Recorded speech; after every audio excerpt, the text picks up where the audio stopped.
Today on The Riff, Jeremy and Justin talk through evaluating experiences. What should we be evaluating? What goals should we be setting? What makes a woman's blouse a woman's blouse? We answer all the important questions today. We hope today is helpful. Thanks for listening. Welcome to The Riff. We're glad you're tuning in today. And Justin, good to have you across the table today. Thank you. Absolutely. Well, hey, I'm going to reciprocate it. I was fishing. You caught it. Yep. It's good to have you across the table. Well, thank you. You're It's welcome. good to be here.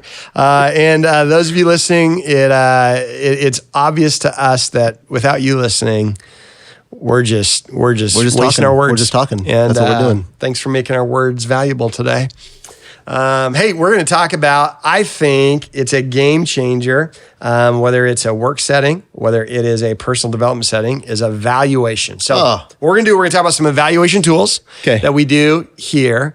But more importantly, I want us to talk about the power of evaluated experience in anything that we want to see success or growth or impact in our lives, whether it's parenting, finances, whatever it might be. So great. Evaluation. So let's talk a little bit about what's kind of your vibe on goals. Are you like a set goals every year type of guy? This is so interesting. Yeah.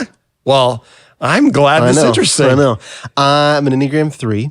And everything you read about 3 is like goal. Goal. I hate goals. Have you always hated goals? Always. Why? I don't know. I don't know. I need counseling, I guess. I don't know why I hate goals. Let's do that. All right. Let's do it right now. All right. No, I like reading Jason Fried. Yeah. And David Hannemeyer Hansen. These two guys created 37 Signals, which also created Basecamp. That's right. Okay. And they talk a lot about this whole idea of goal setting, and I just align with it so well. And it is the whole idea. I'm not remembering what their they're angle just is. made up. Okay. You're just making up stuff. You're making things up. Now, you're making my blood boil. I know. Now, there's an importance to have a direction and have a goal and have a vision to go towards. But to shackle yourself to this goal and shackle yourself to this thing, it becomes this I have to do this or I fail. Okay. Where I'm I think there's a broader thing. I think when we talk about North Point, it's a safe place to find and follow Jesus. There's going to be many pieces inside of that to get to that spot. Right? Yes. So the main goal is safe place to find and follow Jesus. A lot of people or a lot of situations or systems will get us to believe that getting 200 people into this event is the goal. Right. It's not. It's a method to create a safe place for people to find and follow Jesus. Right? Right. So while we need those things, I've just never been this person where I'm I'm going to have 4 goals. I'm going to do this. I'm going to do this. I'm going to do this. I'm I want the big thing. I want a really good marriage. I want a healthy marriage. I want to love my wife well. That's my goal, right? Now, I've got a couple things set for that to happen, but they're going to change and they're going to move as I reach for this main thing. I will never make the goal the main thing, and that's why I've been afraid of goals. It's probably not healthy, but that's my take on it. Yeah. Well, I don't know that it's not healthy. Well, I don't know, because then I end up not liking goals, which might even get you to not like the ultimate thing, right? Which is interesting hearing that, because working with you, you work within goals a lot. So you set goals for your team leads, and you execute goals. Yes. So the way I'm hearing it is, I'm just interested in that, because while you say you don't like goals, you're good at them. So what am I missing? I think that I know that goals are a necessary evil. Okay. Yeah. I think that's it. I'm not in love with the goals. I'm not in love with the goal setting process. I'm not in love with I'm in love with the big vision. I'm in love with creating a safe place to find and follow Jesus, with helping my kids know who Jesus is, with having a healthy marriage. I'm in love with those, right? I'm not really in love with the goals themselves. I'll do them. They're necessary evil. And I promise you I'll do my best at them, and I'm going to get good at them to get to the other piece. Right. But when goals become the actual means to get there, and that's the end of it, that's the actual end, and they're not a means to the end, that's when I'm I don't get it. So I guess it's just from reading a bunch of leadership books where it's all goal. Right. It's not about the goal. You need the goal. Yes, you need it. And we've had some great, Jen Davis was on the Riff. Yes. And did an episode on goals. Yeah. But it was great because she always took the goal and pointed it somewhere. Yeah. It wasn't just we did it. Okay, well, who cares? Did you actually get to where you want to go because of the goal? It's a great episode. Okay, so in my mind, so I'm trying to really examine my relationship with goals. You should. Right now. Yeah, you should. So I feel so vulnerable. No. I like goals, but I do feel this weird pressure. Like I've had people say to me, hey, it's the first staff meeting of the year. Like, this is a good one because Jeremy's going to share the goals for the year. And I'm always like, what? Like at the same time, I have goals every quarter for our team, for our campuses, for a different thing. I have goals for annual goals. I have all this stuff. So I think I probably feel in a similar vein as you is I don't want the goals to be the main thing. I think goals are necessary because of the main thing. Mm-hmm. So for example, at North Point setting, then we'll go granular individually, but this year we have a goal for 280 baptisms, water baptisms, because we believe that water baptisms is the most meaningful metric right now of people finding Jesus. If our mission is to create a safe place for people to find and follow Jesus, you got to know what is your business. That's our business. Then you got to know how is business. And that is, how are we doing at people finding Jesus? And so for us, the old school metric of how many people marked on a card, I choose to follow Jesus. Right now, why that number doesn't give me the most meaning is I don't know what that means. For a lot of people, maybe it's a Catholic background or a non-church background or a hyper-Pentecostal background. They feel that's confession every week. And so is that card, when they mark it, that's still meaningful, but I just don't know what it means to them. Does that mean I feel bad about last week? This is a new week ahead of me. And that's awesome. I'm glad they have that. I'm glad they can mark that. Or does that mean I've never decided to follow Jesus and I just invited him to be the foundation of my life? So I like that we have that card, but that metric could be interpreted a lot. Baptism, it still could. For some people, it's, I haven't been baptized in 5 years and I'm in a new season in life and I want a baptism. We try to communicate that as clear as possible, that I don't think you need to be baptized to have a new lease on your faith. And so for us, because we're the most clear on baptism, this isn't a confessional, it's not forgiveness, it's a one-time statement you make on your own volition to say, I want to follow Jesus. And while we don't try and police it, right, at the same time, we try and over-communicate it. And so for me, that's the metric. So all that to say is, if we hit 280 water baptism this year, to me, that's a good mark. Does that mean we're a safe place to find Jesus? I don't know. Right. If we hit 260, are we not doing it? I don't know. If we hit 300, are we really doing it? I don't know. But it's a measuring. It's a measuring stick for us. If the goal really is a good reflection of progress towards your mission, and that's why I want to talk about evaluation. Mm-hmm. How do we evaluate what are the right goals? Do you have marriage goals or family goals that you make? They change, right? Okay. So one of the goals I have, and it's a goal system, whatever you want to call it. I make sure in a month that I do 2 lunches with my wife. Okay. Like in the middle of the day, in the middle of like work, like to just completely like connect with her eyes, sit over a meal and just talk. Because we don't really get to do that with kids and with, it's life, right? Yeah. So that's a goal, right? That we're going to make. We want to hit that. But it's because I want a good marriage. I want us to be connected. I want us to be on the same page, right? Yeah. So there's small things like that we'll put in play. Love it. Same thing on Fridays. That's it. That is Sabbath for us. So it's a goal. Like it's something that we're going to block out on Fridays 97% of the time. I mean, there's moments where yes, something happens or this, but we're going to make a dedicated family time to say we are in this space together because we want a healthy family and we want to show the girls what it's like to be together and to focus on one another without our phones and without like all of this other stuff, right? Just human interaction, people. Yeah. So those are just 2 things that we do. What about you? Similar deal, and it changes over the seasons too. So Leanne and I will have a goal of, okay, let's have X amount of dates. We have a goal, financial goals, that we have monthly conversations on. We have goals with the kids of like right now, a brand new goal is 3 nights a week we're going to sit down as a family and have dinner in the house. Now, there were seasons of our life where that was 7 nights a week or 6 nights a week. There were seasons of our life where it was a lot less than that, where all 4 of us are scheduled. But right now, we've decided, okay, what do we want to do? Much the same as what you're already talking about. We want to spend time together as a family. For us, during this season, that's a realistic goal. So if we just determined if we're hitting once a week, that means we're not trying. If we're hitting 5 times a week, that means we got to say no to stuff that we've already want to really think are important. So during this season, that goal seems to be a good metric. If we do it or not, what's more important, like you said, is that we're connecting with our family. Right. But yeah, so the whole, I think the idea of evaluation, and that's what I want to really hit, is we all want progress in life, whether it's financially, whether it's physically, whether it's relationally.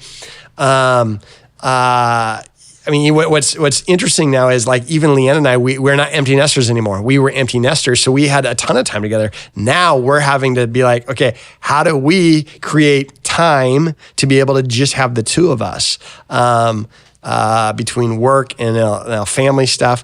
And so we have to create new goals. So always thinking, okay, when you realize something isn't naturally happening, you have to bring something intentional to the process. So if I'm not naturally doing what I want to physically, getting the results I want to, I have to bring something intentional. If I'm not naturally having a relational connection, I need to intentionally do that.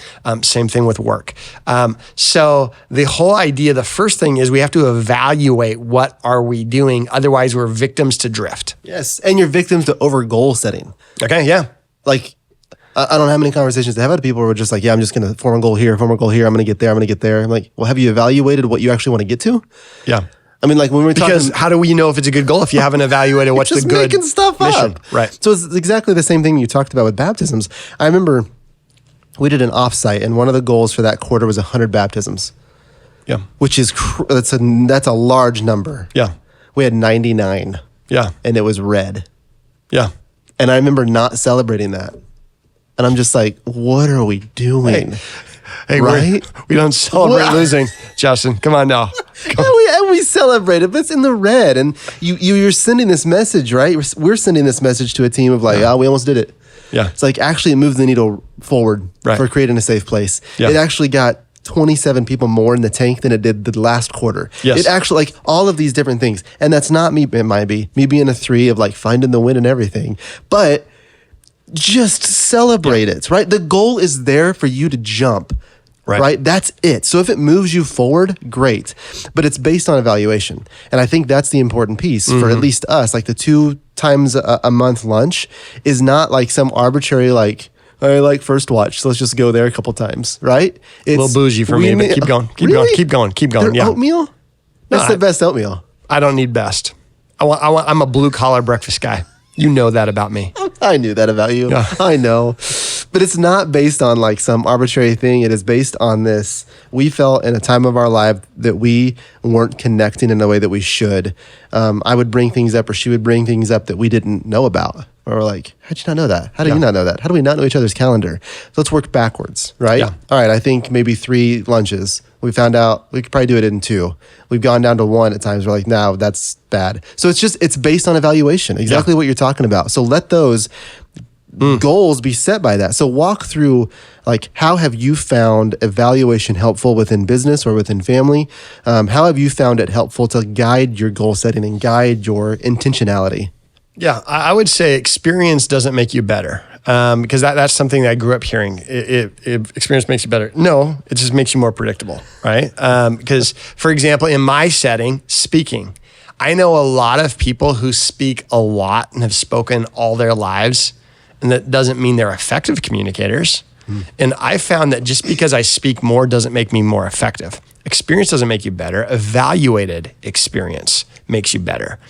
We go to any sports, it's film study. Is just playing a bunch of games doesn't make you better, right? But looking at how did we get the results that we saw? What are things that we could do different? And not in a toxic shame way of like, oh man, here's where I sucked last month. This was terrible. I'm bad. But just saying, okay, of the things that the results that I didn't like? Okay. What part did I have control that I didn't maximize?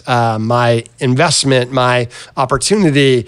Are there things that I could own to have a better result? What about the things that worked well? Instead of just being like, that's awesome, I need to milk that and say, why did that work well? What were the ingredients that went into that going well? For example, it could be even at home.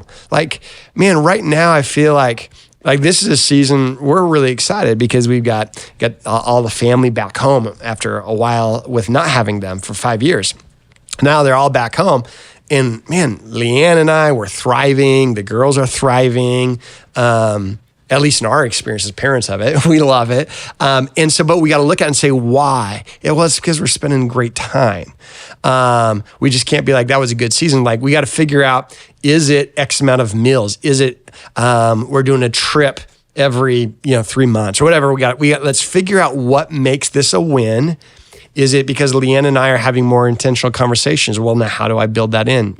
So evaluated experience. So in our setting, let's talk about some of the evaluation that we do in a work setting that I think can translate. And we won't have to belabor the issue, but let's just talk about a couple different tools that we use to evaluate our mission, safe place to find and follow Jesus. How do we evaluate that on the weekly or monthly? Yeah, I don't think I've ever used the word belabor. So Really? that was impressive how you slip that baby in there. Yeah. That was well, awesome. As we film this, we just celebrated Belabor Day. And so I feel like it's only fitting. Well, we use, I think we've brought this up before. We use quite a few tools from StratOps. Yep. One of those being a 4-quadrant, right, wrong, missing, confusing. We use that tool a lot because it's so fast, right? Yeah. You just look at the event, what's right about it, what's wrong about it, what's missing, what's confusing. You can do that about anything, big or small. Anything. And I think it's so important. I think it's also really important to do it with an event or a project or a situation or a relationship that has gone very wrong. I also think it's really important to do it when they go right. Yes. And I think that's probably the most tricky thing to do is I think success will bait us into either being complacent to where it's we're doing it all right. Or weird toxic, we want more. Yes. There's some weird shift that you got to find yourself in success that you can actually say, I'm going to enjoy this while I get better. Yeah. Right? There's, I was reading an article on Shedeur Sanders, right? Dion's son. Yeah. Yeah. So we're coming off the heels, and at the time that this airs, I don't know, the Buffaloes might not have won a game since then. Right? I don't know. I think they'll win a couple. Well, you think so? But he broke the school record, 510 yards in one game. Crazy. He gets a text message from Tom Brady, and all it says is, "Don't be satisfied." Jerk. Which you can take one of two ways. You can be like, "What in the world?" Just yes, enjoy it, but also understand this isn't the end of the road, right? So in your marriage, when something great happens, enjoy it, love it, right? Be thankful for it, but don't be satisfied completely of it. At least this is the way that I've always kind of thought of this, of because we can still grow. And if I stay here and I'm we've made it, this is the pinnacle, the only way is down. Yeah. So evaluation is so crucial when you get to a success part, but it's also crucial in this other side too. So right, wrong, missing, confusing. We've had so many things on Saturday nights. You speak or anybody speaks. We literally sit down and you ask, make me better. What'd you like? What'd you not like? Can I tell you a story about this? This might hijack the leadership portion. But I think they get the gist. So let me just end with the story. So we were doing, this is terrible. We were doing a Saturday night service evaluation, and everything's on the table. It's that song where those lyrics weird, where the light's good, communion elements passed out, my message, what worked, what didn't. Well, Leanne actually brought this up. You know where I'm going with this? It was my shirt. And she's like, that was the only thing she cared to evaluate during that service. And we got about 7 of us in this room, 8 of us in this room. She's like, hey, that shirt you're wearing, that's a wrong. That goes in the wrong quadrant. Which is strong. It wasn't even a confusing. She just put it straight in the wrong. Yeah, she wasn't meek. No. She just went, this, I'm just telling you. I said, why? Because I liked the shirt. And it was bold. I knew it was bold beforehand. It was a bold shirt. But she says it makes you look big and it's a blouse. So I'm like, neither of those are my goal when I dress, when I'm going to be on camera, a big blouse.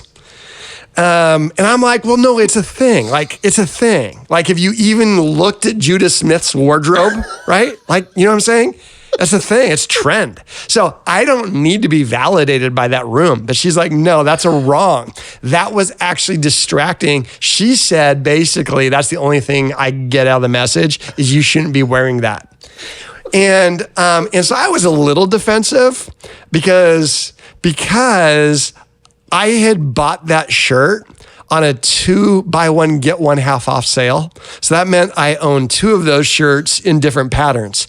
And I wore the other shirt that was the same style and maker to the photo shoot for the Springfield Men of the Year that had been published in the newspaper that hadn't come out yet. And so I'm like, no. That is a cool shirt because not only am I afraid that she's right, I'm also mortified that if she's right and now it's going to be all over the newspaper. Sure enough, everyone in the room agreed with her. She just had the chutzpah to say it. Okay, so I take that shirt Saturday night, wad it up and chuck it. We have this pile of take it to Red Rack, right? Okay. Pile. I just chuck it in the pile. I'm like, you're wrong, but I'm going to do it because I'm that teachable. Right? So I'm an arrogant, teachable person at the moment. You're wrong. So she drops off at Red Rack. No joke. 2 weeks later, which is this last week, her and Janaea are thrifting at Red Racks. No joke. They're looking for something for Janaea, some costume.